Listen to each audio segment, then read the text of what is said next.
Hey friends, imagine walking through a medieval marketplace at dusk. The air is thick with smoke and incense, the church bells echo over muddy streets, and somewhere behind the walls of a monastery, something forbidden is happening. A priest whispers confessions that would make a saint blush. A nobleman slips a charm beneath his lover's pillow, and a peasant girl, desperate for fertility, dances by moonlight in a grove the church has long condemned. Because in the Middle Ages, sex wasn't private. It was policed, punished, and yet everywhere, woven into medicine, faith, and fear. Every touch had a price, every desire had a sin, and what people did to satisfy or silence that desire can still shock us today. So before you settle in, take a moment to like this video and subscribe, but only if you truly love exploring the strange, raw, and unfiltered side of history. And tell me in the comments where you're watching from and what time it is there. I love seeing how far across the world these stories reach. Now dim the lights, get comfortable, maybe let a candle flicker nearby, and step back with me into the dark heart of the Middle Ages, where pleasure and punishment walked hand in hand, and where the most bizarre acts of desire reveal the deepest truths about what it means to be human. Let's begin. The Middle Ages were an age of contradiction, a world that celebrated chastity in sermons, and yet filled its margins with temptation, rumor, and obsession. Beneath the surface of castles and cathedrals, human desire persisted, reshaped by fear of sin and fascination with the flesh. The result was a culture where sexuality was controlled, confessed, and often criminalized, and where the most bizarre sexual practices were not only acts of passion, but also symbols of defiance, power, and misunderstanding. Medieval Europe, especially from the 12th to 15th centuries, viewed sex primarily through the lens of theology.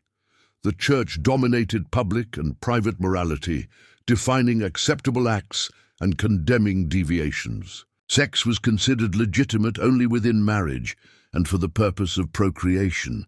Anything beyond that narrow boundary, even between spouses, could be labeled sinful. Yet behind this rigid framework lay an undercurrent of curiosity, folklore, and experimentation that contradicted official doctrine. Theologians and canon lawyers such as Thomas Aquinas, Gratian, and later Bartolomeo da Brescia classified sexual acts into hierarchies of sin.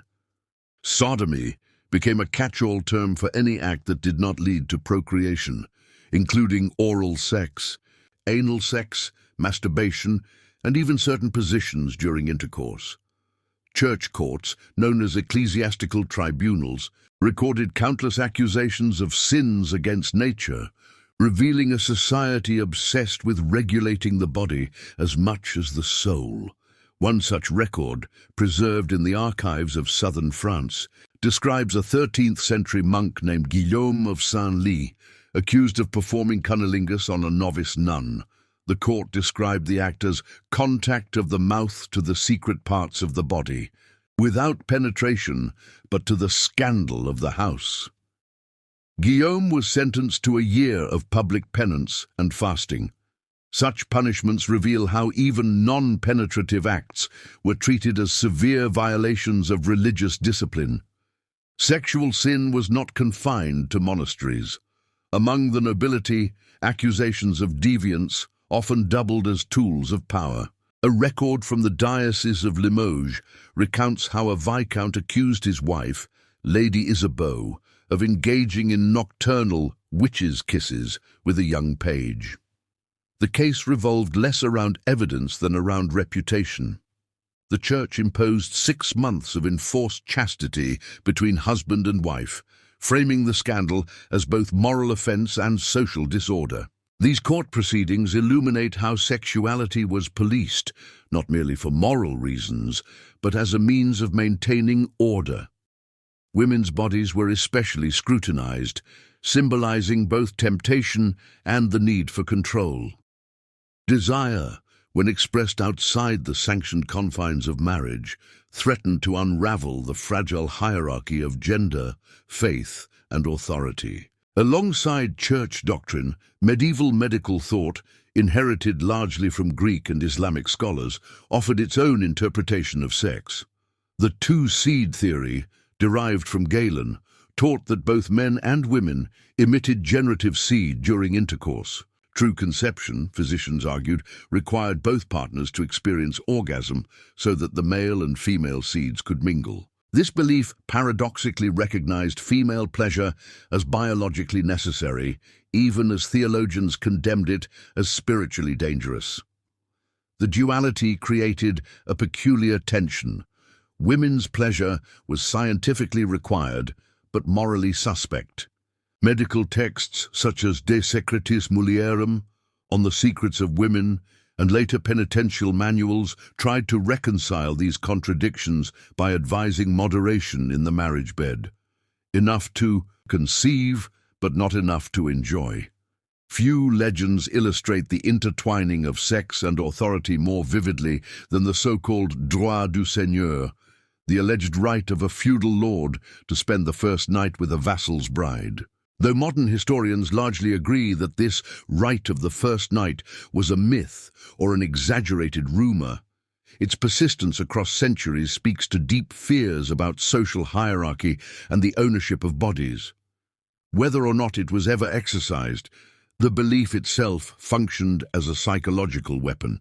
It reinforced the idea that a lord's power extended even to the most intimate realms of his subjects' lives. In an age where marriages cemented alliances and property rights, sexual access symbolized ultimate dominion.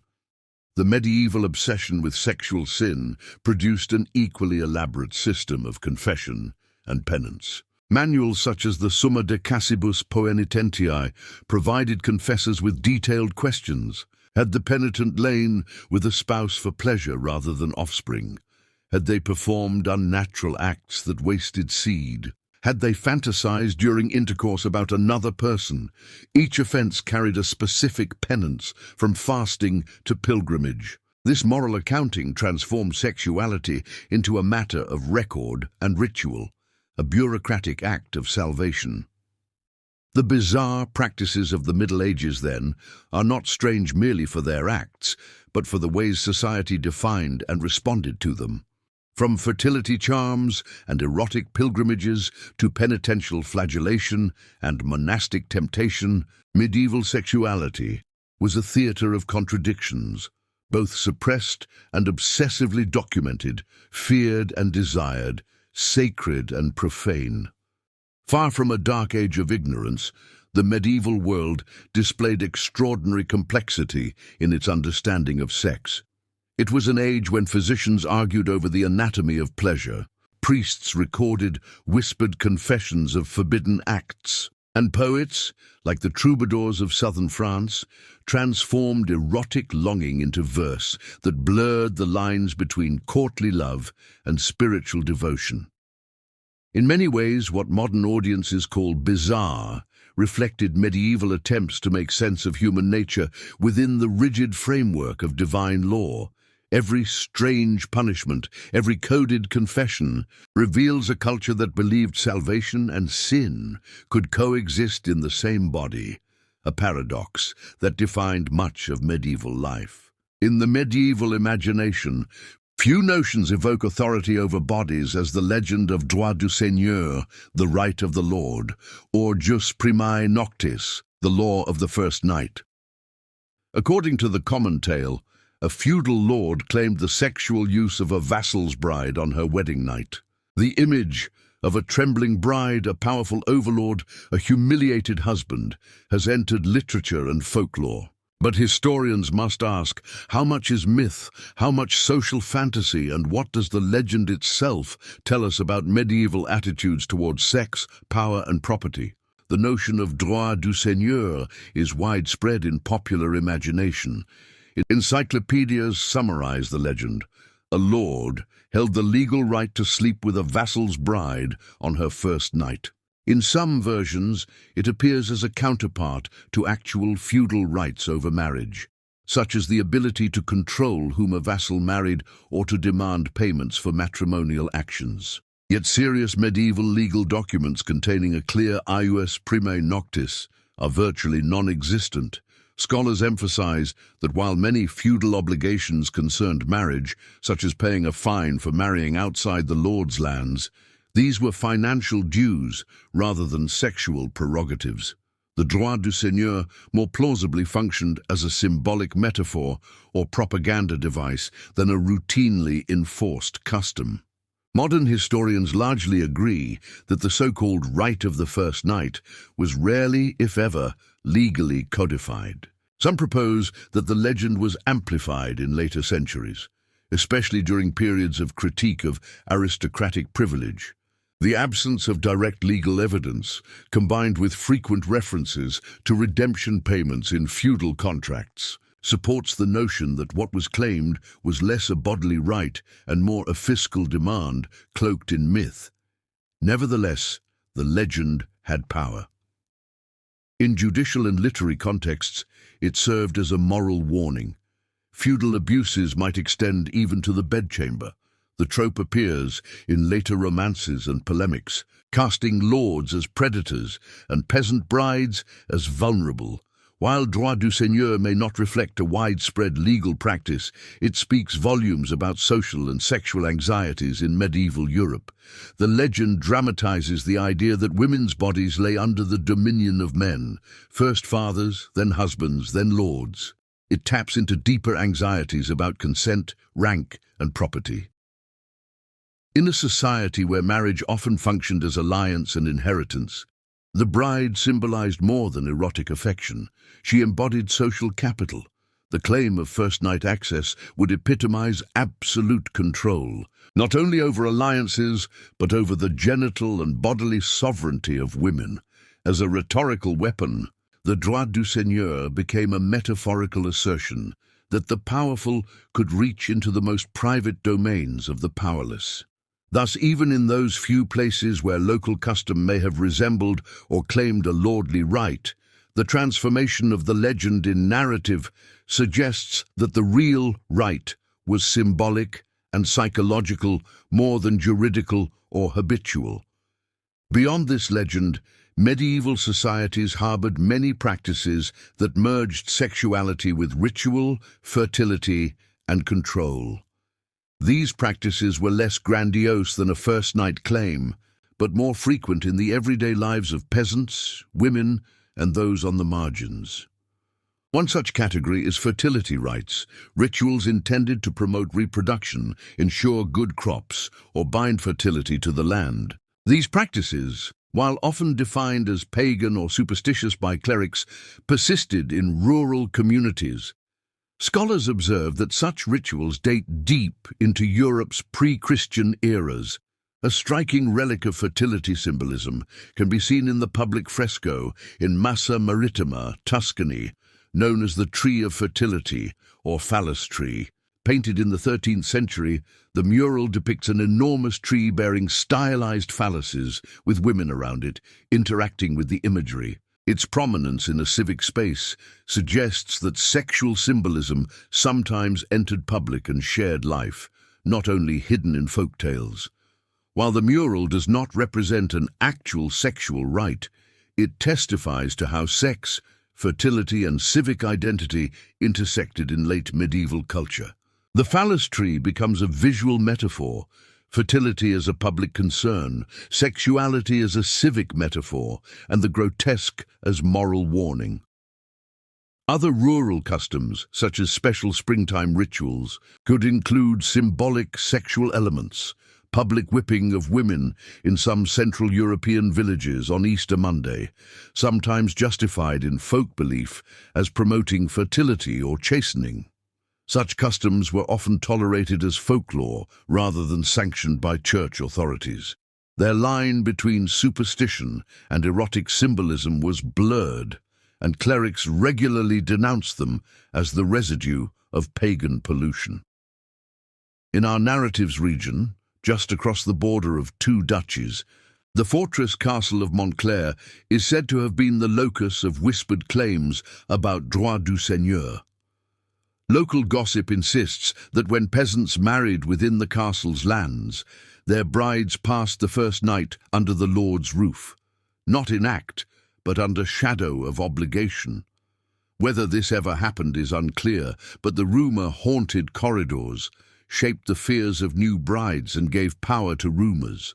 Simultaneously, in nearby villages, women whispered of fertility charms, girdles soaked in river water, recitations invoking saints and pagan memory, small amulets hidden beneath linen. The juxtaposition between the Grand Lord's alleged claim and the humble fertility rites underscores a tension: sex as sovereignty from above and sex as survival from below. The rumor at Montclair also intertwined with local power struggles. A woman of the lower gentry, Lady Elswith, had challenged her lord's fiscal demands, including a payment demanded on her wedding day, refusing to yield. Rumor insisted she had also resisted a claim to her body. Whether or not such a claim existed in law, the accusation became a weapon used to impugn her virtue and position. The local clergy, wary of siding with either side, quietly collected testimonies, some claiming that the brides had taken secret vows, others that the Lord's agents had lingered in bridal chambers too long. No formal indictment was ever recorded, but the scandal haunted willows by the road. At the same time, peasants in villages under Montclair murmured of fertility festivals held on Midsummer's Eve. On one such night, unmarried youths dragged garlands to a hillside grove. In faint moonlight they danced, whispered spells, embroidered linen strips with names, and kissed under hawthorn boughs. A midwife from across the duchy recorded in her notebook that she had seen youths pressing lips on limbs secret and bare, not in union, but in invocation of life's seed. Such rites, she noted, were spoken of with fear by some soporific priests as the whispering of old gods. Whether these actions should be read as erotic acts or symbolic ritual is rarely clear in her notes, but she writes of shame, secrecy, awe. In recent centuries, scholars have re-examined these legends and rituals through comparative methods. The lack of robust evidence for droit du seigneur leads most historians to treat it as myth or metaphor rather than institutional fact. Some propose that the narrative may have served as social critique, an imagined evil to dramatize feudal injustice. The continued existence of fertility rites, however, suggests that the medieval sexual imaginary extended beyond the clerical prohibition of sin. Rituals, charms, and public symbolism reveal how ordinary people negotiated fertility, desire, and survival under restrictive moral regimes. One interpretation sees these practices as subversive slips, moments in which communities retained agency over sexual life in defiance of doctrinal norms. A priest might denounce a fertility ritual as pagan, but the ritual's persistence speaks to the fact that moral control was never total. Another perspective emphasizes liminality, that fertility rituals occurred at thresholds, e.g., spring, marriage, birth, when societal rules loosened and symbolic acts could intrude. The marriage night legend, whether real or not, is itself a liminal narrative between virginity and marital union, between communal boundaries and personal space. The monasteries and convents of medieval Europe were hubs of spiritual discipline, intellectual labor, and ritual. Yet beneath the chants, prayers, and cloistered silence, there lay a fragile boundary between devotion and desire. For many ecclesiastical institutions, the most serious threats were not external invasions, but the temptations that stirred in cells, gardens, and scriptoriums, temptations that clergy, monks, and nuns alike confronted in flesh, imagination, and confession. Central to medieval regulation of sexuality was the penitential tradition.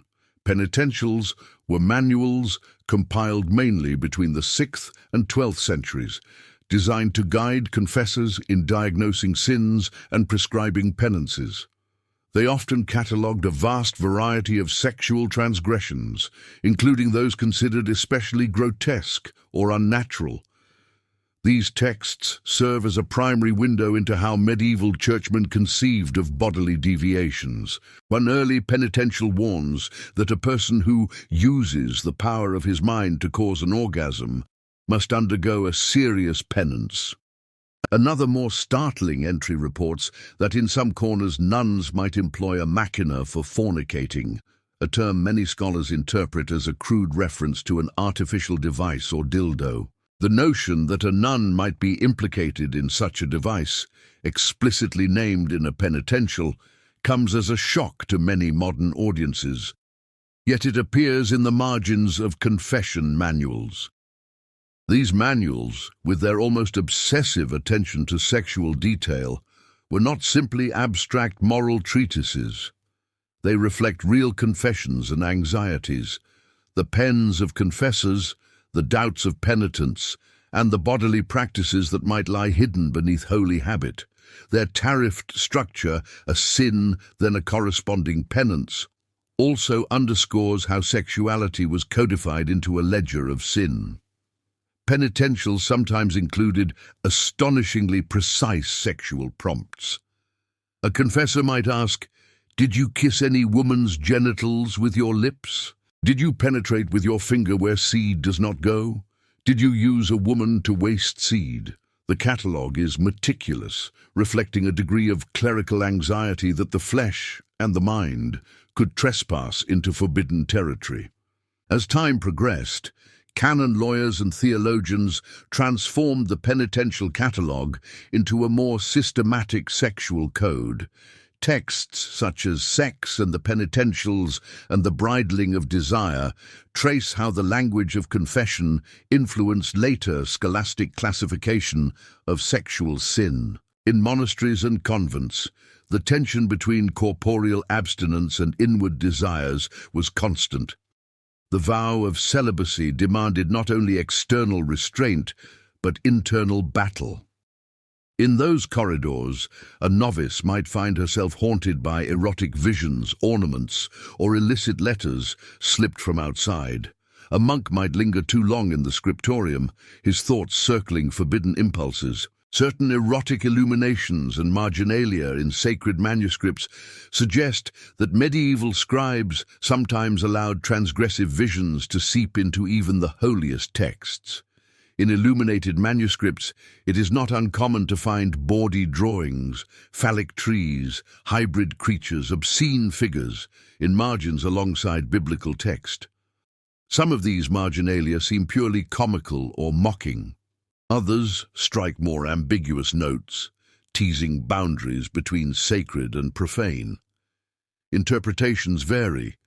Do these images reflect genuine erotic fantasy, symbolic inversion, subversive humor, or are they simply scribal irreverence?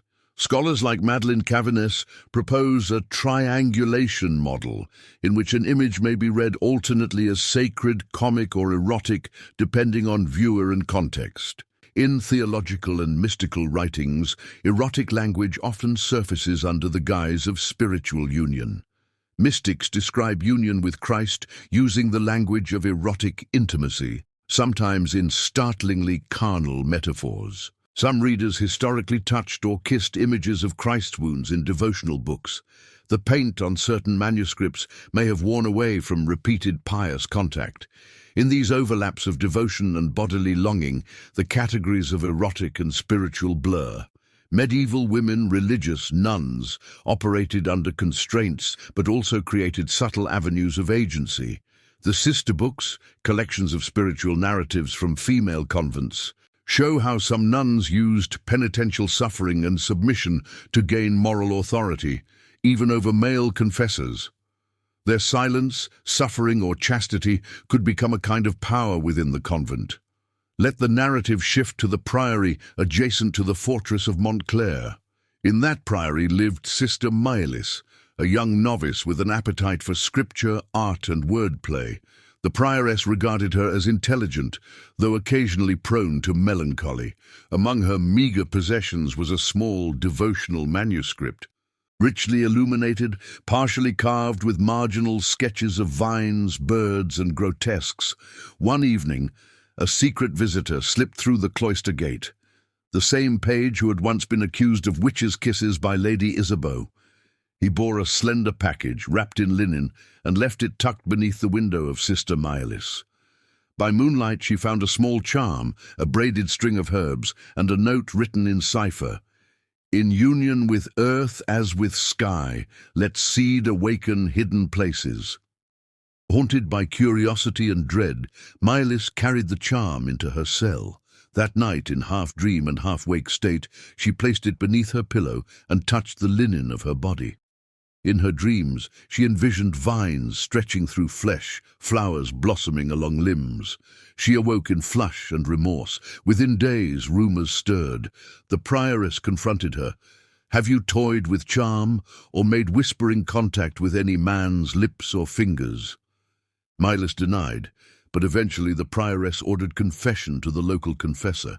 In that confession, Mailis wept, claimed temptation had overtaken her, and described the visions and the gift. The confessor, troubled by both his duty and by her beauty, recorded the confession as temptation bordering on transgression. Under the rules of canon law, the prioress and bishop threatened removal of habit, penance, even expulsion if the visions implied actual contact. The chapter convened. Some sisters whispered that she had broken vow. Others believed she had been manipulated by secular intrigue. Meanwhile, the page, now posted as a groom in Montclair, watched from the shadows, uncertain whether his poetic gift had awakened forbidden impulses or summoned scandal. The medieval records of cases like Mailis were rarely as evocative. Often they reduced the narrative to novice tempted by masculine contact, confessed visions, penance imposed. Yet even these terse entries hint at greater conflict between interior life and institutional surveillance, between imagined eroticism and imposed chastity. Church authorities regarded mental fantasies almost as dangerously as physical acts. In confession manuals, the use of imagination to stimulate lust sometimes carried the same weight as touching. The reason? Medieval theology recognized object of intention as morally meaningful. If the mind dwelled on erotic images or retained the memory of a kiss, it risked participation in sin. The monastic scale was especially unforgiving. A brother or sister was meant to train the imagination, to push away temptation in the cell and the scriptorium, but loneliness, cloistered proximity, clandestine passings of notes or glances all endangered the vow. Moreover, suspicion of the female body and the danger of female sexuality pervaded ecclesiastical discourse. A woman tempted in private vision or ritual threatened the purity of the house.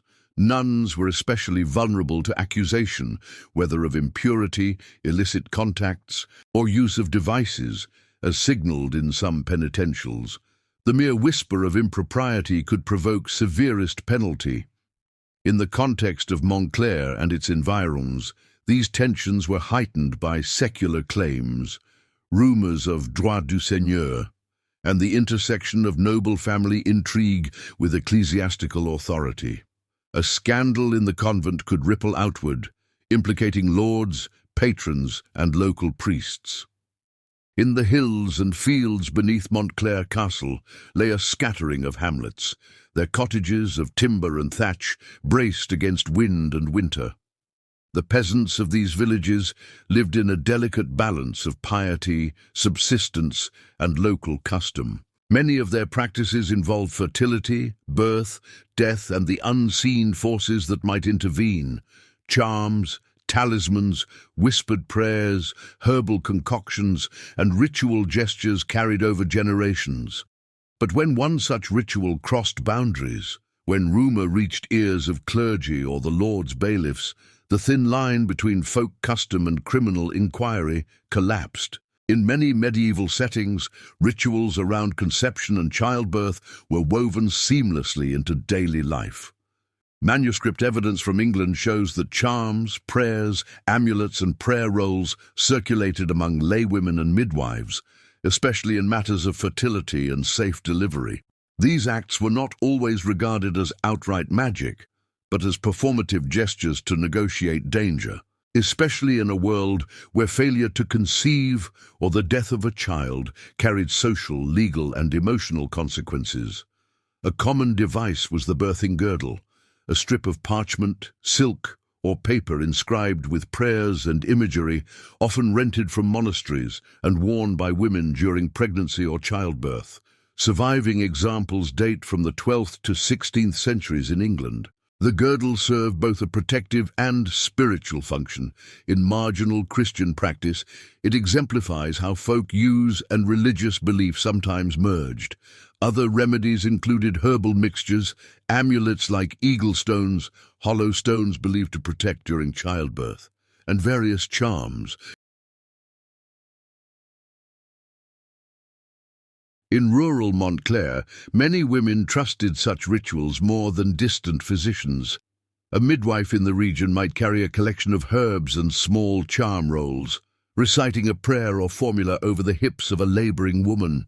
In hushed tones, she would instruct the expectant mother to step over graves, cross her own threshold backward, or drink water touched by consecrated relics. These acts blended faith, fear, and formula. Such practices, when unnoticed by authority, passed as customary piety or benign superstition. But when they escaped the domestic hut and spread by rumor, especially if sexual imagery or intimate detail circulated, they drew scrutiny. The hamlet of Lewes Hollow lay nearest the forest, about a mile from Montclair's outer wall. A peasant couple, Tom and Ailey, had long failed to conceive a child. Their neighbors whispered that Ailey had gone to the midwife, accepted a small amulet, and participated in a ritual in a hidden grove on Midsummer's Eve. A circle of youths and maidens, uttering names of spirits and pressing kisses on limbs, weaving linen bands and leaving tokens in hollows. On one such night, rumor claimed, Ailey herself stepped from the circle, trembling, touched by the hands of more than one youth. When the local parish priest heard of the ritual, he reported it to the bishop's commissary. The case entered the ecclesiastical circuit. An inquiry into suspected maleficium, magical offense, tied to sexual ritual. The villagers were compelled to produce testimony, midwives, gossiping women, youth alleged to have kissed limbs in whispered rites. Some described the ritual as symbolic, no penetration, others as aiming to wake seed by contact. The inquisitorial process turned gossip into cause. Citations were sent to the couple and to witnesses. Ecclesiastical courts in England used hundreds of transient legal documents, citations, memoranda, notifications, to manage such cases. These ephemeral records, though rarely preserved, were central to the court's regulatory power. During hearings, the midwife confessed to carrying the amulet, instructing the couple in certain modest gestures and reciting prayers. She insisted no illicit intercourse occurred, yet the examining clerics pressed. Did the couple kiss between limbs where seed does not go? Did they drink a potion or recite a formula? Was there any secret act in the grove beyond a dance? In parallel, the secular bailiffs collected gossip from bystanders. A youth claimed he had seen Aile tremble near the grove, heard her name uttered, and knew of words repeated by candlelight. A neighbor swore he had seen linen ribbons tied about her wrist. The formal ecclesiastical interrogation collided with the informal secular surveillance. To the villagers, the ritual had been harmless, a last resort when other methods failed. But to the ecclesiastical court, the line between prayer and sin was perilously thin when ritual invoked bodily imagery or contact. The court's aim was not necessarily to criminalize love, but to categorize any practice that blurred the boundary between sacraments and magical compulsion. Canon law permitted action against superstitious or magical practices that intruded upon divine order. A ritual invoking spirits or manipulating fertility through contact risked being seen as diabolical.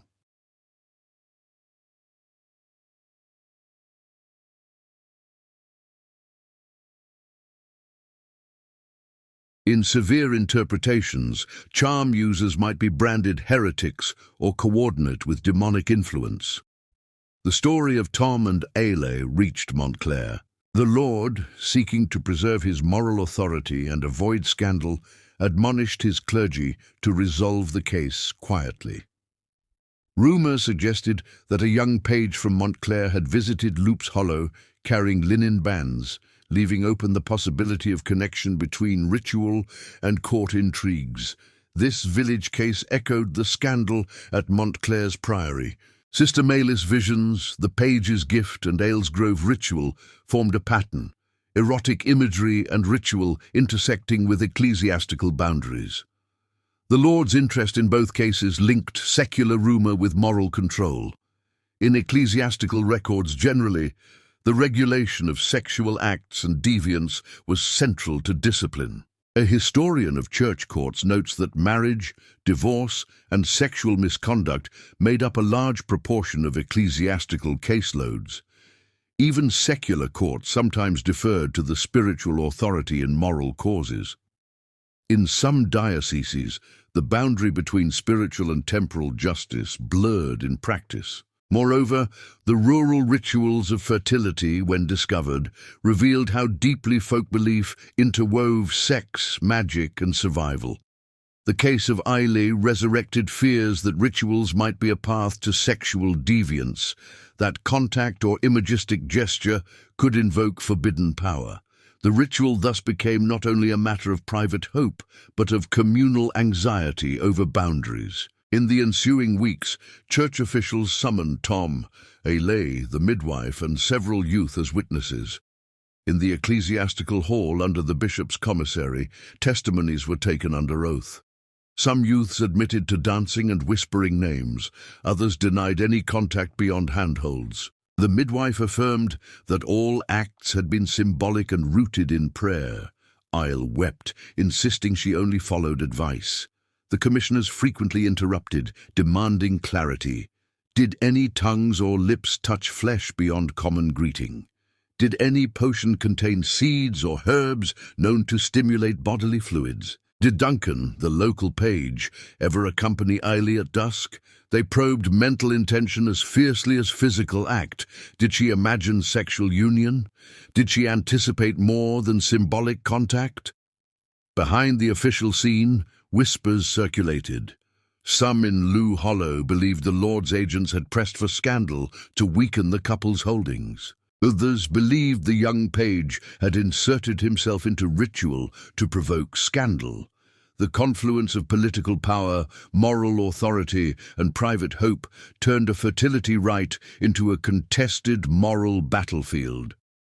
When the ecclesiastical sentence arrived, the midwife was ordered to public penance. She was made to stand before the parish on 3 consecutive Sundays, confessing her error. The ritual amulet was destroyed, and she lost her standing in midwifery for a season. Tom and Ailey were banned from receiving communion until they publicly confessed, and forced into a vow of chastity for a period. But in Loop's Hollow, sympathies lingered for the couple. Many villagers saw them as victims of a harsh moralism. Some murmured that the midwife had been a scapegoat. Others noted that the pages of the commission's records were heavily redacted, citations unsigned or torn, evidence that power had intervened in how the ritual was judged. The ephemeral nature of such documents made the full truth precarious. Meanwhile, in the castle of Montclair, Lady Ellsworth began to fear that rumour of ritual might be used against her. If fertility charms and secret rites could be accused of sinful ritual, then any whisper of impropriety might be used to bring nobles under moral accusation. The Lord Secretary documented the proceedings carefully. The prioress from Montclair Convent wrote to the bishop for guidance. Thus the rural myth and the monastic vision collided in the hands of courts and rumour. The boundaries between folk hope and punished sin, between symbolic ritual and erotic meaning, grew uncertain. Fertility rites once performed in hushed fields now stood at the threshold of ecclesiastical prosecution.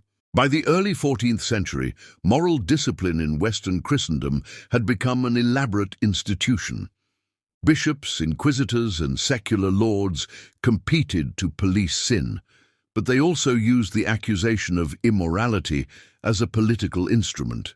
In Montclair, these currents converged. A scandal that began with rumour, a charm beneath a nun's pillow, a fertility rite in a village field, now rippled through the castle, the priory, and the bishop's court. In the priory of St. Agnes outside Montclair's walls, Sister Mylis awaited judgment. The prioress, bound by canon law, had forwarded Mylis' confession to the diocesan authority. A small delegation of clerics arrived, 2 canons, a Dominican inquisitor, and a notary. They questioned her in Latin through an interpreter, asking whether she had received gifts or letters from men, whether she had performed any act intended to stir carnal feeling, and whether her visions of vines and blossoms contained obscene representations.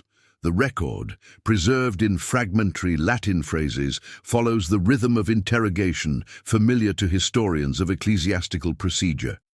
The inquisitor asked, "Did you consent in heart to delight?" A phrase taken from the Summa de Poenitentia. To consent in heart, even without act, was enough to fall under suspicion of carnal heresy, because it blurred the line between temptation and sin. Mylis replied that she had dreamed, not acted, that the charm was a token, not an idol. Yet her words only deepened the suspicion that she had engaged in superstitious practice, a blending of prayer and magic. The church fear was not merely of fornication, but of syncretism, the intermingling of Christian devotion with ritual gestures that smelled of sorcery. From the late 13th century onward, papal bulls, such as Super Ilius Specula, 1326, had condemned women who, by phylacteries and invocations, seek to arouse love or lust. To the inquisitor, Mylis' dream sounded perilously close to that formula. Her charm might have been only herbs and thread, but symbolically it echoed the love philters and ligatures denounced in canon law. In his notes, the notary recorded, "She says she desired only to feel divine union, nevertheless the body was inflamed." The Bishop of Bordeaux, to whom Montclair owed spiritual allegiance, saw opportunity in the case. To assert jurisdiction over the priory was to remind the local lord of ecclesiastical supremacy. He ordered a public penance. Mylis would appear before the chapter house barefoot, in a woolen shift, holding a candle, while the inquisitor read aloud her confession. She would be confined to silence and fasting for 40 days. The prioress protested that such severity might disgrace the entire convent, but the bishop refused leniency. A visible act of repentance would serve as example. Public penance in the Middle Ages was both punishment and performance.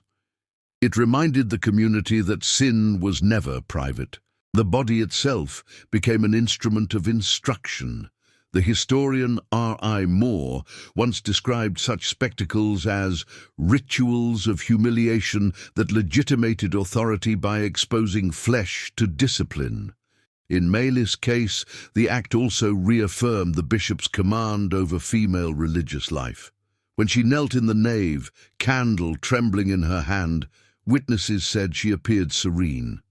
The chronicles add that several townspeople, moved by her youth, wept quietly. A Dominican friar noted that her humility was greater than her fault. Yet the performance achieved its political purpose. Montclair's lord and clergy alike were reminded that sin, rumour and control were threads of the same tapestry. In the castle above, Lady Ellsworth watched these events with unease. Her own marriage to Lord Reynard had been arranged to settle a boundary dispute. Their union, like many aristocratic marriages, functioned less as companionship than as contract. The previous year, she had resisted a demand for a marriage due, a tax levied on newlyweds by the lord of a neighbouring manor. The conflict had escalated into whispered slander, that she defied male authority, that she dabbled in charms, that her beauty concealed ambition. Now, as Maylis' trial unfolded, Elswith feared guilt by association. The same page who had once carried a token to the nun had formerly served in her household. In the volatile atmosphere of Montclair, rumour required little evidence to travel. She turned to her chaplain, Father Odo, for counsel. His reply, preserved in a later memorandum, reveals the mentality of the age. "My lady, virtue must not only be done, it must be seen to be done. Display your piety publicly, else tongues will weave their own cloth." Following his advice, Elswith sponsored a procession of relics through the town, endowing candles and alms for the poor. Yet even this display invited gossip. Some said she sought to cleanse herself of secret guilt. Medieval women of rank lived under a double bind. Their chastity symbolized household honor, but any assertive action could be interpreted as sexual defiance. The bishop's court and the Lord's hall represented two overlapping systems of discipline. The church claimed authority over souls, the nobility over bodies and lands. But each could use the other's language when convenient. Accusations of immorality often masked political rivalry. The Lord might encourage moral inquiries to weaken rebellious vassals. Clerics might expose noble scandals to assert power over local governance. The Montclair records, though fragmentary, fit a broader European pattern. In 13th and 14th century France, inquisitorial and episcopal courts often blurred lines between heresy, magic, and sexual sin. The case of the Béguines of Paris in 1310, where Marguerite Porete was burned for mystical teachings that implied erotic union with God, exemplifies how theological nuance could be recast as moral corruption. Maylis' visions, though far humbler, echoed that peril. Any suggestion that divine love might involve bodily sensation risked accusations of heresy. After Maylis' penance, the convent's chronicler composed an official account portraying her as repentant and repurified. But alternate versions circulated orally, that she had been innocent, that the page had been her admirer, that the bishop sought spectacle rather than justice. The tension between written and oral versions mirrors the broader medieval dynamic, official documentation versus popular storytelling. Such contradictions are familiar to historians of sexuality. The written record, shaped by male clerical pens, tends to portray women as passive objects of discipline, yet folk songs and anecdotes sometimes invert the roles, depicting women who outwit priests or charm confessors. This coexistence of repression and subversion characterizes much of medieval erotic culture. Elswith's chaplain, perhaps fearing that gossip might reach the royal court, compiled a moral treatise titled De Castitate Domus, on the chastity of the household, warning noblewomen against entertaining clerical poets or dream interpreters. The work survives only in fragments, but illustrates how scandals could spawn moral literature, didactic texts that turned living rumors into eternal cautionary tales. By the year's end, both the convent and the village of Lou Hollow had undergone purges of reputation. The midwife was reinstated under supervision. The couple's vow of chastity was lifted.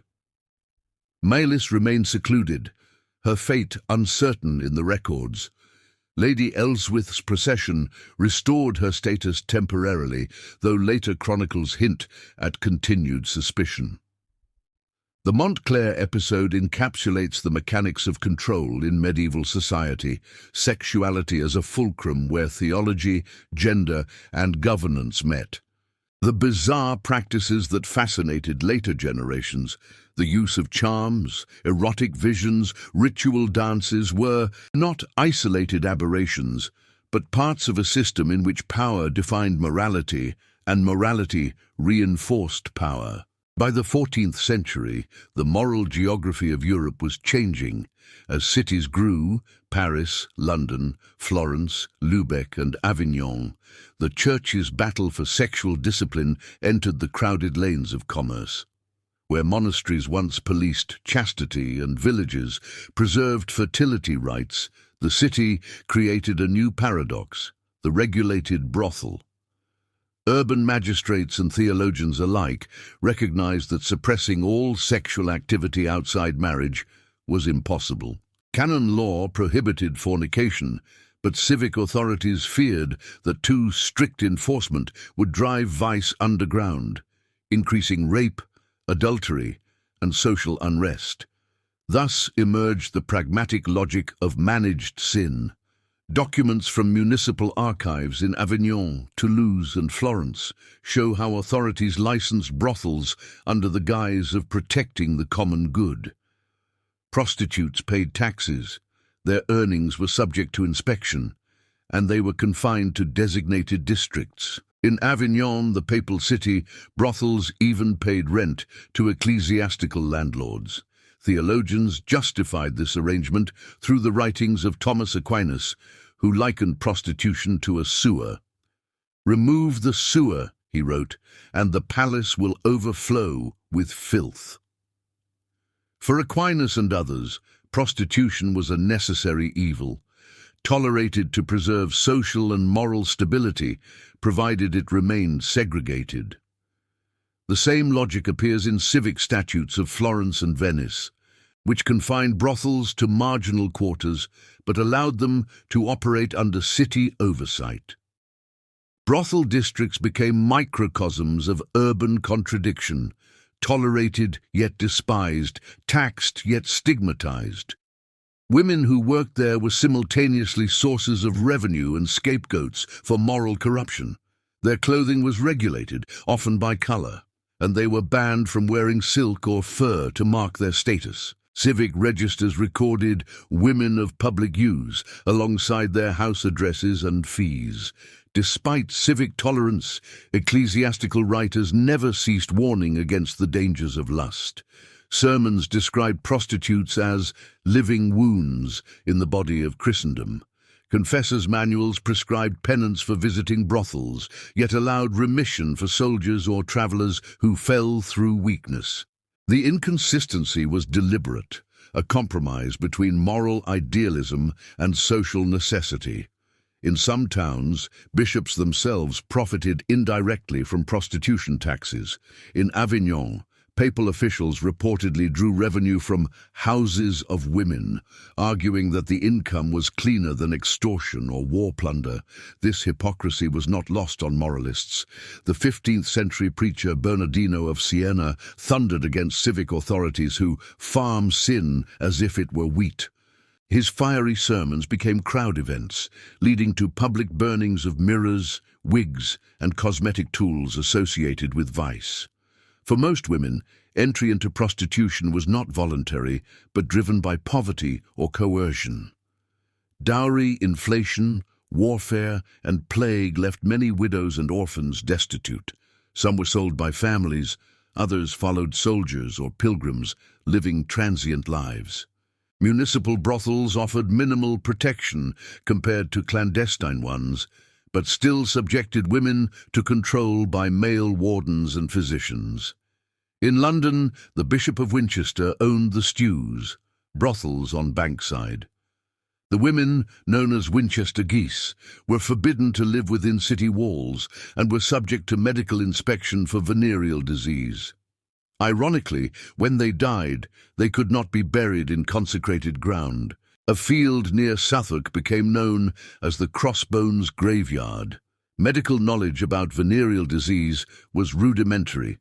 The late medieval physician John of Gaddesden, in his Rosa Anglica, proposed purgative herbs, mercury ointments, and abstinence. The French disease, syphilis, that erupted by the late 15th century, intensified moral panic. Many clerics interpreted it as divine punishment for collective lust, just as plague had been for pride. Medieval medicine conceived of sexual desire as a product of bodily humors. Excessive heat and moisture in the blood, especially from rich diets or sedentary habits, was believed to inflame lust. Physicians advised moderation in food and abstinence before confession. Men were warned that loss of semen weakened vital spirit. Women were told that prolonged abstinence could cause suffocation of the womb. Texts like The Secrets of Women, De Secretis Mulierum, attributed to Albertus Magnus, described female pleasure as essential for conception, but spiritually perilous. The treatise advised husbands to arouse their wives so that her seed may join with his, yet to restrain excessive delight, lest it corrupt the virtue of chastity. This scientific moral duality exemplifies how even the pursuit of knowledge about reproduction was bound by theology. In public health ordinances, erotic acts were also linked to disease control. The brothel became a laboratory of moral hygiene, supervised by officials who combined the roles of magistrate, priest, and doctor. Prostitutes were inspected weekly, and infected women were locked in hospitals of repentance. The physical body of the sinner mirrored the metaphorical sickness of the soul. In the crowded lanes of cities like Florence, where art, commerce, and sin coexisted, sexual imagery itself became part of civic identity. Carnival parades mocked clerics with obscene songs.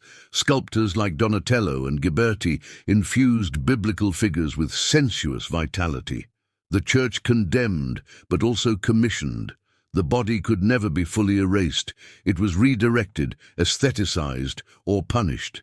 At the same time, legal documents revealed compassion behind the bureaucracy. Some prostitutes founded confraternities of repentance, calling themselves Domini Misericordiae. In Florence, women who left brothels entered the Casa delle Convertite, a refuge managed by nuns who offered shelter and dowries to reformed women. Others joined Magdalene houses across Europe, merging penitence with rehabilitation. The city thus mirrored the human body in scholastic metaphor. Brothels as necessary excretory organs, clergy as conscience, and law as sinew. Medieval people did not view sin as isolated behavior, but as contagion that required social balance. Just as physicians sought equilibrium of humors, moralists sought equilibrium of vice and virtue. The bizarre to modern eyes, the licensing of sin, was, to medieval logic, rational governance. Theologians feared that suppressing prostitution altogether might unleash worse crimes, rape, sodomy, or incest. Their tolerance was therefore a form of damage control, reflecting the belief that human nature was inherently fallen but governable through structure. As the 14th century closed, this uneasy equilibrium began to crack. Waves of plague, moral revival movements, and emerging notions of personal conscience challenged institutional pragmatism. The same century that built licensed brothels also witnessed flagellant processions, where men scourged their bodies to purge communal lust. The next segment will explore this transformation.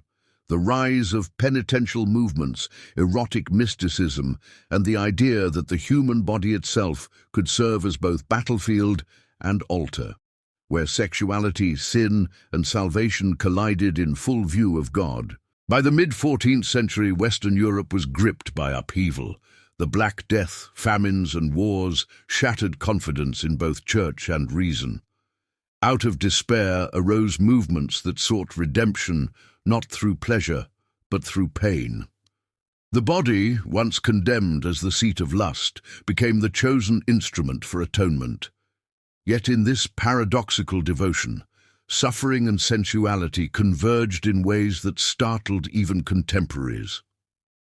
The flagellant movement first appeared in northern and central Italy around 1260, spreading again after the plague of 1348.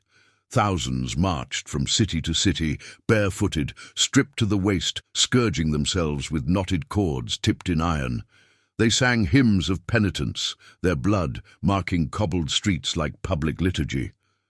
Chroniclers such as Giovanni Villani and Conrad Justinger describe how these processions combined terror and fascination.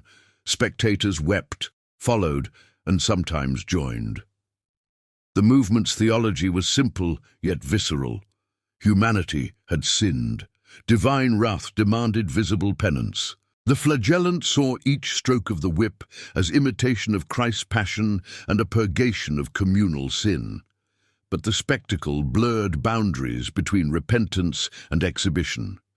Observers noted participants who seemed transported, moaning, collapsing in trance. To some preachers, this holy frenzy smacked of heresy. To others, it was proof of divine presence. In 1349, Pope Clement VI condemned unauthorized processions, fearing they usurped clerical authority. Yet the movement endured underground. Local fraternities institutionalized flagellation as periodic ritual, often during Lent or plague outbreaks. Manuals even specified how many lashes corresponded to which sin, turning pain into measurable theology. The idea that divine love could be felt through the body was not limited to lay penitents. Within convents and among reclusive mystics, erotic mysticism flowered, a mode of spirituality that expressed union with God in the language of human passion.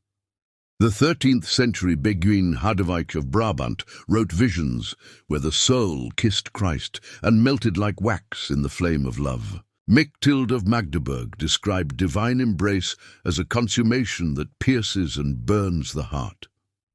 Catherine of Siena confessed to her confessor that she had received Christ's heart in mystical marriage. Later, hagiographers replaced the heart with a ring of his foreskin, transforming an anatomical relic into symbol of bridal intimacy. Such imagery scandalized some theologians but fascinated others. It embodied a shift from collective ritual toward interior experience, yet it also eroticized the soul's relation to the divine. For these women, physical mortification, fasting, scourging, sleeplessness was not merely punishment. It heightened spiritual sensitivity, collapsing the divide between agony and ecstasy. Historians like Caroline Walker Bynum note that female mystics often expressed theology through their own flesh. Because scholastic language excluded them from abstract speculation, their bodies became living texts.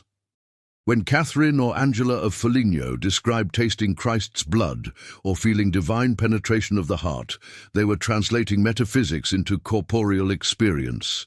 Contemporaries were ambivalent. Male confessors praised women's devotion but feared hysteria and scandal. Manuals warned against diabolical sweetness, the devil's counterfeit of divine consolation. Nevertheless, saints' lives continued to emphasize sensual suffering, blood flowing, wounds kissing wounds, lips pressed to crucifix.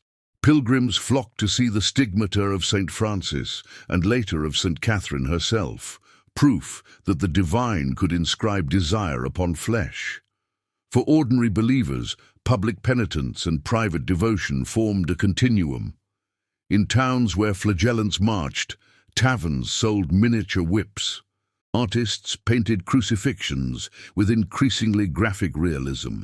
Suffering became aesthetic, even desirable. Theologians such as Bernard of Clairvaux had long extolled the wounds of love, inviting monks to imagine Christ's pierced side as a doorway to divine intimacy. By the 14th century, that metaphor had literalized. Devotees pressed lips to statues, wounds, until paint wore away. While male penitents externalized sin through whipping, many devout women internalized it through fasting. Refusing food became both protest and piety. Hagiographies of women like Lidwina of Schiedam or Angela of Foligno describe decades of near starvation interpreted as mystical participation in Christ's passion. Some scholars term this practice anorexia mirabilis, a miraculous fasting that signified holiness, but also offered women control within patriarchal structures. The Church alternately celebrated and feared such extremes. Confessors tested whether fasting stemmed from divine inspiration or demonic pride. But the fascination with self-control, with sanctified suffering, reveals how deeply sexuality had been sublimated into asceticism. The energy once directed toward erotic fulfillment now expressed itself in bodily negation, which paradoxically produced its own sensual intensity. Municipal authorities soon harnessed public penance for social order. In Florence, penitential confraternities known as disciplinati staged processions carrying crucifixes and singing laude. Members scourged themselves in rhythm, drawing spectators who treated the events as both sermon and performance. Some processions included former prostitutes or thieves wearing crowns of thorns, reenacting repentance before the crowd. Public emotion became a civic resource. Tears were as visible as blood. Art followed suit. Painters like Giotto and later Matteo di Giovanni depicted flagellation scenes with an almost voyeuristic tenderness, bare backs twisting under ropes of color. The viewer's empathy bordered on erotic participation, translating theology into affect. Even in manuscript illumination, the scourged body of Christ or saint invited contemplation that hovered between devotion and desire. The chronicler of Montclair, possibly a cleric in Bordeaux, notes that in 1360 a local confraternity adopted flagellation after the Great Mortality. Every Friday they marched through the marketplace chanting Miserere mei, Deus. Among them was Lady Elswith, veiled, walking barefoot as act of public contrition after rumours of her defiance. Witnesses claimed she scourged herself lightly, enough to redden the skin, proclaiming that flesh must obey the spirit. The event transformed scandal into sanctity. Her humility restored her reputation. The following year, the Priory of St. Agnes introduced a milder version. Sisters whipped the ground before the crucifix while reciting the Psalms of Penance. Sister Mylis, still under watch, was said to faint at the sight of blood, interpreted by some as relapse, by others as holy ecstasy.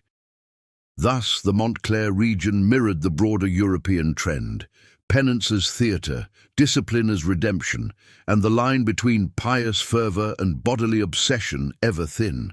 From a modern standpoint, these practices appear bizarre: whips, wounds, hunger, ecstatic trances. But to medieval minds, they formed a coherent language. Pain was communication with God, the body, both culprit and conduit. The erotic dimension of suffering did not negate holiness. It confirmed the total surrender of self. In the words of Mechthild of Magdeburg, "When I am embraced by love, I lose both sense and reason." Behind such mysticism lay profound social logic. In an age where pleasure was perilous, sanctified pain provided safe intensity. The same psychological currents that animated the peasant fertility dance or the lover's charm now flowed into confessionals and chapels. Whether through flagellation, fasting, or vision, medieval people sought mastery over the unruly flesh by transforming desire into devotion. As these ascetic currents deepened, Europe also witnessed the persecution of deviant bodies, heretics, witches, and those accused of unnatural acts. The following segment will trace how late medieval fears of sexual disorder evolved into witchcraft hysteria, how the erotic became demonic, and how the female body, once the vessel of mystical love, was recast as the seat of sin. By the late 15th century, Europe's relationship with sexuality had entered its darkest phase. The same body that saints once sanctified through suffering was now recast as the devil's instrument. Out of theological anxiety, social unrest, and male fear emerged the witch hunt, a campaign that fused erotic panic with spiritual paranoia. If earlier centuries sought to discipline desire, the New Age sought to exterminate it. The intellectual foundation for this transformation lay in scholastic theology and canon law. For centuries, church fathers had debated whether demons could truly copulate with humans. Augustine and Aquinas had both hesitated. Demons, being incorporeal, lacked flesh, but could assume bodies to deceive. By the 14th century, popular imagination had filled the gap with vivid tales of incubi and succubi, male and female demons who seduced sleepers, stealing semen or life force. Such legends were not mere fantasy. They reflected efforts to explain nocturnal emission, erotic dreams, and unexplained pregnancies within a moral framework. If lust was sin, and sin persisted even among the devout, it must have an external agent. Thus, the devil's body became the mirror of human desire. By the 15th century, theologians like Johannes Nieder in his Formicarius systematized these ideas, linking female witchcraft to sexual temptation. Nieder claimed women were more prone to carnal commerce with demons because they were weaker in faith and more impressionable to the senses. This misogynistic doctrine would soon become lethal dogma. In 1487, Dominican inquisitors Heinrich Kramer and Jacob Sprenger published the infamous Malleus Maleficarum, the Hammer of Witches, a manual that codified the connection between sexuality and heresy. Its pages dripped with both theological venom and voyeuristic fascination. The authors argued that witches' crimes centered not on murder or blasphemy, but on sexual deviance. They allegedly stole men's virility. They consorted with demons in filthy carnal acts. They used ointments made from infant fat to perform aerial intercourse with Satan. The text repeatedly insisted that women's insatiable carnal appetite made them natural allies of the devil. All witchcraft comes from carnal lust, which in women is insatiable. By framing female sexuality as demonic, the authors provided moral sanction for persecution. The treatise became one of the most printed books of the early modern period, second only to the Bible in some regions. Interrogation manuals reveal how inquisitors sought physical confirmation of sin. Midwives were ordered to inspect the accused for the devil's mark, a mole or blemish believed to be a nipple for suckling imps. Torture extracted confessions of copulation with the devil, often described in grotesquely erotic terms. One German confession from 1489 recounts a woman describing the devil as cold as ice, yet burning within, his embrace both terrifying and intoxicating. Scholars like Lyndall Roper have noted that these testimonies, though shaped by torture, reflect genuine psychological entanglement, the fusion of fear and desire instilled by relentless preaching about sexual sin. The witch's body became an archive of projected male anxiety. Inquisitors' records dwell on breasts, genitals, secret ointments, and imagined rituals of inversion, mock masses, naked Sabbaths, and orgiastic dances. These fantasies inverted every element of Christian ritual. Baptism became obscene anointing, communion turned into cannibalism. The kiss of peace replaced by the kiss on the devil's anus. To the medieval mind, such obscenities justified the violence of purification. Each torture, each burning, reaffirmed the moral hierarchy of male over female, priest over lay, purity over passion. The transformation of women's imagery from Christ's brides to Satan's consorts occurred gradually but decisively. The very intensity of female mystical expression had provoked suspicion. Where Hadewijk or Catherine of Siena had spoken of union with God in erotic language, inquisitors now heard dangerous intimacy. The same sensations that once signified divine ecstasy could, in a changed climate, signify diabolical possession. This reversal marks one of history's cruelest ironies. Women who sought transcendence through love became templates for persecution through lust. As theologian Karen Sullivan observes, the mystical and the demonic shared a grammar. It was interpretation, not experience, that determined guilt. The association of witchcraft with sexual fertility rituals echoed the earlier fears of rural charms. Accusations often centered on crops failing, cattle miscarrying, or men rendered impotent. In Germany's Rhineland and Francis-Lorraine region, courts recorded women accused of stealing virility, a metaphor for castration anxiety.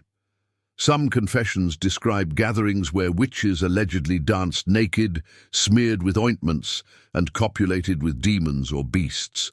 Historians now recognize these as projections of male fantasy and communal hysteria, yet their consistency across regions reveals shared cultural motifs: night flight, inversion, and erotic chaos. Behind the lurid imagery lay deeper social tensions. Midwives, healers, and widows, women who held knowledge of herbs and childbirth, were frequent targets because they embodied ambiguous authority. Their power over reproduction defied clerical monopoly. Thus, witch hunting was not only misogyny, but also a campaign to reclaim control over the mysteries of sex and life. Local chronicles record that around 1490, long after the earlier scandals, Montclair itself faced a witch trial. Dame Isabeau, a former servant of Lady Elswith, was accused of bewitching a soldier's loins so that he lay as dead in the marriage bed. Under interrogation, she confessed to making a salve of herbs mixed with animal fat to warm the blood of women. To warm the blood of women. She denied demonic pact, but admitted that she had prayed to the moon for strength. Her words, filtered through clerical Latin, sealed her fate. The Inquisitor declared her guilty of superstitious magic with impure intent. She was flogged publicly and banished. The record ends with the note that the soldier recovered shortly after, a coincidence attributed to divine justice. This small case mirrors hundreds across Europe. Rural knowledge recast as diabolism, female agency recoded as erotic crime. The witch hunt thus completed the trajectory begun centuries earlier, the effort to control desire by turning it outward onto scapegoats. The witch craze did not emerge from sudden madness, but from cumulative logic. Medieval thought had long equated disorder of the body with disorder of the soul. When plague, war, and social flux intensified, sexuality became the visible metaphor of chaos. The feminine, associated with the flesh, was therefore imagined as the gateway for demonic infection. What began as confession of lust ended as confession of witchcraft. In the eyes of authority, the body of woman embodied all temptations the Church sought to suppress: pleasure, fertility, curiosity, independence. Her punishment was meant not only to destroy evil, but to reassert cosmic order. By 1500, thousands had been executed. Though the great witch hunts of the 16th century lay ahead, their ideological roots were medieval, a theology of the body that could not reconcile sanctity with sensuality. As Europe entered the Renaissance, artists and physicians began to reclaim the human body as subject of beauty and knowledge. Yet the scars of medieval demonology lingered. The same anatomy that Leonardo studied for art had been, only decades earlier, searched for the devil's mark. The dawn of the 15th and 16th centuries witnessed a profound transformation in the Western imagination.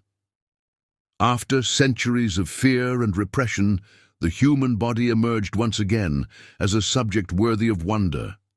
Artists, physicians, and philosophers sought to uncover its mysteries, not to condemn it, but to understand and sometimes glorify it. Yet this new fascination was built upon the foundations of medieval control. Every brushstroke and dissection still echoed the old question: could beauty and desire coexist with virtue? The Renaissance revival of classical antiquity changed how Europeans viewed sexuality and the body. Where medieval theologians had seen flesh as the prison of the soul, humanists now proclaimed it as the soul's mirror. The writings of Marsilio Ficino, Pico della Mirandola, and Leon Battista Alberti exalted the body's symmetry as reflection of divine harmony. Alberti wrote in his On the Art of Building that the beauty of man is the measure of God's architecture. In Florence, the workshops of Donatello, Botticelli, and Michelangelo turned biblical modesty into sculptural sensuality. Donatello's bronze David, the first nude male statue since antiquity, shocked clerics with its soft curves and enigmatic smile. Michelangelo's later marble David stood as a manifesto of human dignity, naked yet noble. The same church that had once punished lust now commissioned nude saints. This paradox reveals the double life of Renaissance piety. A celebration of form cloaked in theology. Nudity became permissible when framed as moral allegory. Eve's shame, Adam's courage, Christ's suffering. Artists learned to translate sensuality into sacred narrative, satisfying both aesthetic hunger and religious decorum. Simultaneously, physicians and anatomists pierced the veil that theology had long drawn around the body. The anatomical theatre became the new stage of curiosity. In 1543, Andreas Vesalius published De Humani Corporis Fabrica, a monumental atlas of the human body based on direct dissection. Its engraved plates, showing flayed figures posed like statues in landscapes, turned medical study into art. For the first time since the pagan world, the human body was mapped not as moral hazard, but as divine mechanism. Yet the fascination retained erotic undertones. Many of Vesalius' plates, though clinical, bear the grace of Renaissance sculpture. Muscles stretched, torsos twisted as if in ecstasy. Dissection became a ritual of unveiling, paralleling both artistic creation and sexual revelation.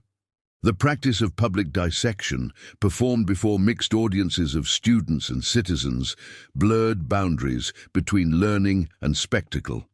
In Padua and Bologna, viewers sometimes fainted not from disgust, but from awe. The anatomized corpse, once forbidden territory, had become an object of desire and knowledge, a paradoxical successor to medieval flagellation, another ritual where body, gaze, and redemption converged. While artists exalted the body, physicians sought to discipline it. Medical treatises on reproduction and venereal disease carried forward medieval moral assumptions under new scientific garb.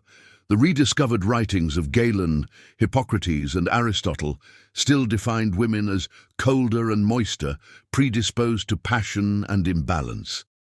The early Renaissance physician Ambroise Paré wrote of sexual intercourse in quasi-clinical terms, advising moderation and condemning immoderate delight as cause of weakness. The so-called French disease, syphilis, raging through Europe after 1495, reinforced the association between pleasure and punishment. Pamphlets described it as God's new scourge for lechery, echoing medieval logic under humanist language.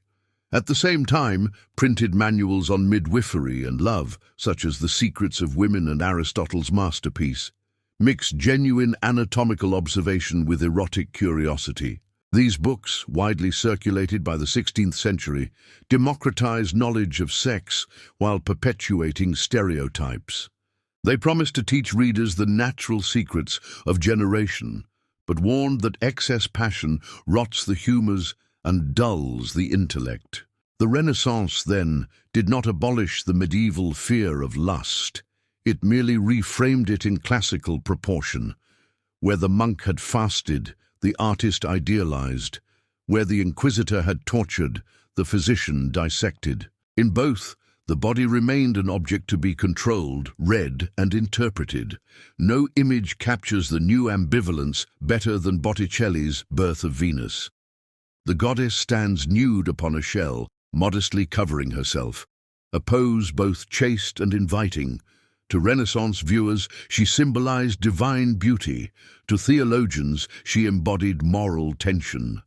Ficino reconciled the contradiction by distinguishing two Venuses, the celestial, spiritual love, and the vulgar, physical desire. The painting thus visualized the era's struggle to sanctify sensuality without succumbing to it. In the same years, humanist poetry, Petrarch's sonnets, Lorenzo de' Medici's carnival songs, filled the vernacular with idealized longing. Love became subject of psychology as much as of sin. The medieval confessor's whisper had become the poet's sigh. The Renaissance body provoked its own backlash. Reformers like Savonarola in Florence denounced the idolatry of flesh. His 1497 bonfire of the vanities consumed paintings, mirrors, and ornaments associated with lust. Ironically, some of the same artists who painted sensual Madonnas had earlier marched in his processions. The pendulum swung between adoration and annihilation. The Catholic Reformation that followed the Council of Trent reaffirmed modesty in art. Nudes were veiled, postures softened, and eroticism sublimated into divine suffering. Yet the Inquisition that censored painters also employed their imagery to dramatize martyrdom and temptation. The Church could not entirely exorcise the erotic. It could only redirect it toward piety. In this sense, Renaissance spirituality continued the medieval project, taming desire through transformation. The body, once scourged or burned, was now idealized and allegorized, but still under supervision. Beauty was tolerated only when it confessed to serving God. Even in provincial Montclair, the cultural tide reached the educated elite. Surviving letters from a later descendant of Lady Ellsworth, a humanist canon named Brother Mathieu de Montclair, reveal the tension between faith and fascination. Writing around 1520, he described visiting Italy and beholding the art of Michelangelo. "These naked forms do not tempt me but teach me. I see in each vein the wisdom of the Creator. Yet I confess the line between worship and wonder is perilous." Mathieu returned to France with anatomical sketches and a treatise on the harmony of flesh and virtue. In Montclair Chapel, he commissioned a mural of the resurrected Christ, muscular, serene, entirely human. The townspeople murmured that it was too lifelike. Some said the Saviour's beauty distracted the faithful. Thus, even in the Renaissance, the debate of the ages between sanctity and sensuality persisted in every line of art. By the mid-16th century, Europe stood divided: humanist optimism versus moral reaction, art versus austerity, flesh versus faith. The medieval nightmare of sin had evolved into a dialogue about meaning, yet beneath the surface of reason, the old currents endured. In tracing the labyrinth of medieval sexuality, from penitential codes to fertility rites, from monastic temptation to Renaissance rediscovery, one perceives less a tale of depravity than a study of humanity's struggle to reconcile flesh and faith. The bizarre practices that scandalize modern readers were, to those who lived them, logical responses to fear, desire, and hope. Every gesture, whether the kiss of a charm, the whip of a flagellant, or the confession whispered in darkness, was an attempt to locate the divine within the limits of the human body. The Middle Ages were not, as Victorian historians once imagined, a time of unbroken prudery. Rather, they were an era of hyper-awareness of the body. Theologians debated the placement of the soul, physicians mapped the humours of lust, and courts catalogued sins with bureaucratic precision. Sex was not ignored. It was studied, measured, punished, and spiritualized. The penitential manuals that listed every conceivable act, the ecclesiastical tribunals that probed every rumor, and the mystics who turned pain into ecstasy all belonged to the same system. A civilization that defined itself by managing the tension between salvation and sensation. Medieval Christianity did not seek to erase desire. It sought to tame it, to translate its fire into worship. Yet, in attempting to discipline passion, it often magnified it. What appears bizarre today, the monk's self-flagellation, the peasant's fertility charm, the nun's erotic vision, was part of a coherent world-view, that the body was a battlefield where heaven and hell contended. Every institution of the Middle Ages, monastery, marriage, marketplace, functioned as a mechanism of control over desire. The Church teaching on marriage made procreation the only legitimate outlet for sex, transforming the conjugal bed into a confessional chamber. The brothel, paradoxically sanctioned by bishops and civic authorities, became a pressure valve for sin, channeling lust into taxed containment. Even public penance was theatrical regulation, discipline as display. The body was both subject and object of this architecture. From the chastity belt to the birthing girdle, from priestly celibacy to peasant superstition, control was inscribed upon the flesh. Yet control also bred creativity. In finding ways around the rules, medieval people invented entire symbolic systems of gestures, relics, charms, and metaphors that kept desire alive beneath theology's weight. Perhaps no figure endured more contradictions than the medieval woman. She was venerated as the Virgin Mary, vilified as Eve, sanctified as mystic, and condemned as witch. Her body served as the stage upon which the age's anxieties were performed. When the Church praised her purity, it secretly feared her power. When it punished her for sorcery, it sought to reclaim what she symbolized, control over life and creation. Yet women were not passive victims. Through mysticism, midwifery, and lay devotion, many shaped alternative forms of authority. The ecstatic writings of Hadewich, Mechthild, and Catherine of Siena speak with voices that refused silence. Even in persecution, figures like Dame Isabeau of Montclair embodied a quiet defiance, the persistence of female agency beneath accusation. In their fasting visions and forbidden knowledge, medieval women redefined what it meant to possess the body. They turned restriction into revelation.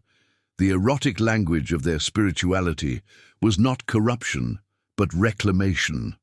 A reminder that intimacy, even with God, could be embodied. The Renaissance, far from rejecting the medieval legacy, inherited its contradictions. Artists and anatomists continued to search for divine order in flesh. Their dissections and sculptures were new confessions of faith. Faith in proportion, in creation, in the mystery of life itself. The difference lay not in the body's liberation, but in the shift of gaze, from priest to painter, from confessor to scientist. Yet the medieval shadow lingered. Even as Vesalius mapped muscles and Michelangelo carved marble flesh, moralists still warned that the eye could lead the soul astray. The humanist celebration of form carried the echo of the old sermon, "Beware the temptation you admire." Thus, Europe's rebirth was never complete. It merely dressed the ancient struggle in new attire. Across 10 centuries, the story of medieval sexuality is one of continuity, not rupture. The same forces that produced penitence produced poetry. The same society that burned witches commissioned saints. The vocabulary changed, but the grammar endured. The fusion of guilt and longing, of control and curiosity. The medieval obsession with sex was not a symptom of ignorance. It was an early attempt to comprehend human nature in moral terms. Even the most grotesque acts, public flagellation, nocturnal confessions, relic worship, or fertility rites, were efforts to find meaning in the physical. Medieval people did not see sex as pleasure alone, but as revelation and danger intertwined. Their world was one where flesh was never trivial. Every embrace echoed cosmic consequence. To call these practices bizarre is, perhaps, to misunderstand them. They appear strange because they render visible what modern societies often conceal: the depth of our need to give desire structure, narrative, and ritual. The medieval world externalized what we internalize. It ritualized the contradictions of the human heart. The charm buried in the field, the pilgrim's kiss upon the relic, the artist's study of muscle and vein, all stem from the same impulse to reconcile the transient body with eternal meaning. The grotesque, the sacred, and the erotic were not separate domains, but mirrors reflecting one another. Modern Western culture, with its uneasy balance of sexual freedom and moral anxiety, still lives in the after-image of the medieval mind. The confessional became the therapist's couch, The penitential manual became the ethics code, the brothel, the advertising industry. Our obsession with policing, displaying and interpreting sexuality remains medieval in spirit, even when clothed in modern vocabulary. The Middle Ages remind us that repression and fascination are twins. The more a culture seeks to suppress desire, the more it invents symbols to express it. In cathedrals and manuscripts, in trials and miracles, medieval people left behind not a record of perversion, but a testament to imagination, to the lengths humanity will go to make sense of the pleasures and pains of being embodied. When one surveys this long arc, from cloister to city, from witch's stake to anatomical theatre, what emerges is not simply a history of sex, but of meaning. The medieval world asked, in its own vocabulary, questions that remain ours. What does it mean to love rightly? Where does the soul end and the body begin?